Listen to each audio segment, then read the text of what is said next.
Kali ini saya akan menjawab atau menjelaskan tentang tugas UTS Manajemen Teknologi Informasi, yaitu yang pertama, teknologi informasi adalah istilah umum teknologi untuk membantu manusia dan membuat, mengubah, menyimpan, mengomunikasikan, dan menyebarkan informasi.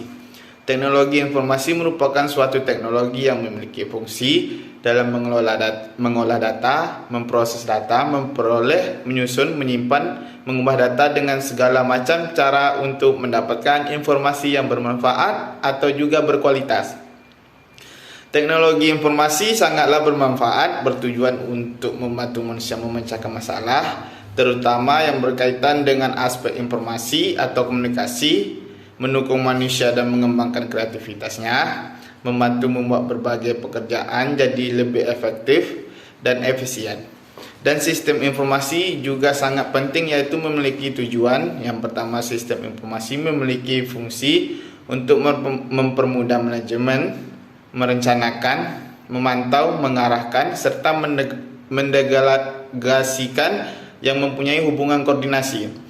Dua, sistem informasi memiliki fungsi untuk meningkatkan efisiensi serta efektivitas data yang disajikan secara akurat dan tepat waktu, meningkatkan kualitas sumber daya manusia lantaran unit kerja, koordinasi dan sistematis. Empat, sistem informasi berfungsi untuk meningkatkan produktivitas serta penghematan biaya dalam suatu perusahaan.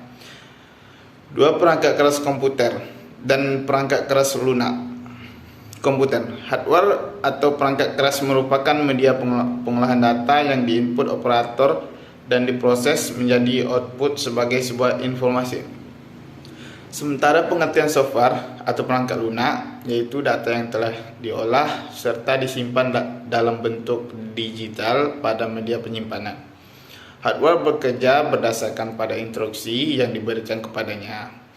Dengan adanya perintah yang dapat dimengerti oleh hardware, maka ini dapat beraktivitas atau bekerja untuk memberi hasil tampilan atau output sesuai dengan perintah dari pengguna.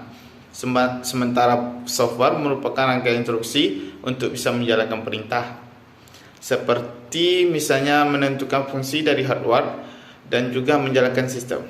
Hal ini bertujuan untuk membuat perangkat komputer dapat membaca dan menginput program ke dalam memori utamanya.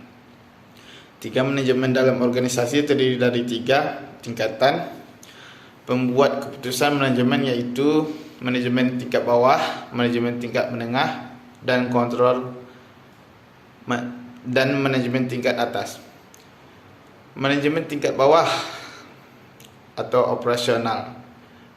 Manajer operasional membuat keputusan berdasarkan aturan-aturan yang telah ditetapkan sebelumnya dan menghasilkan hal-hal yang dapat diprediksi bila diterapkan dengan benar. Manajemen tingkat menengah.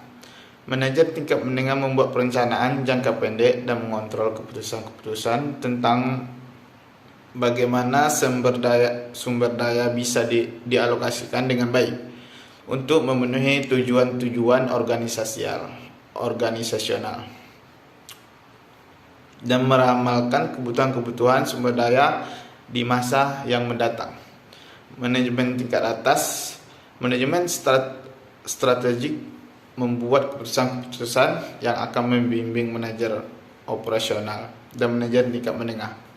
Manajer strategik bekerja di lingkungan pembuat keputusan yang sangat tidak pasti, membutuhkan informasi yang bersifat strategis karena tugas kesehariannya adalah pengarahan dan perencanaan.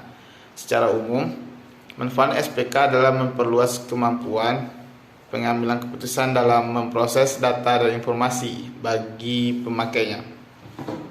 SPK juga bisa membantu mengambil keputusan dalam memecahkan permasalahan yang terstruktur atau tidak terstruktur.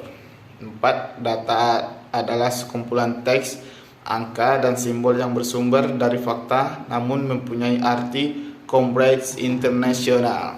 Secara harfiah, data merupakan bahasa Latin yaitu bentuk jamak dari kata datum. Datum berarti yang diberikan data diperoleh berdasarkan fakta-fakta bagi secara pengukuran maupun pernyataan yang tidak dapat diukur.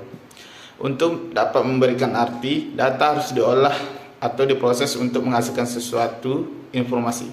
Informasi hasil dari pengolahan data baik secara linguistik maupun matematis. Dalam perkembangannya, data diolah menggunakan bantuan komputer atau secara komputasi. Setelah data diolah menjadi suatu informasi, barulah data tersebut mempunyai arti. Pengetahuan adalah pengetahuan terdiri dari informasi yang sudah diorganisasikan dan diproses untuk memperoleh pemahaman, pengalaman, pembelajaran yang terkumulasi sehingga dapat diaplikasikan dalam masalah atau proses bisnis tertentu. Pengorganisasian data merupakan pengelompokan data. Dalam penyajian dan perorganisasian data dapat disajikan melalui tabel ataupun grafik. Dalam perorganisasian data melalui tabel ataupun grafik akan mempermudah pemahaman mengenai data. Dengan adanya tabel akan memudahkan basis dalam perhitungan data dan juga dapat meminimalkan dalam penggunaan ruang yang dipakai. Oke, sekian dan terima kasih.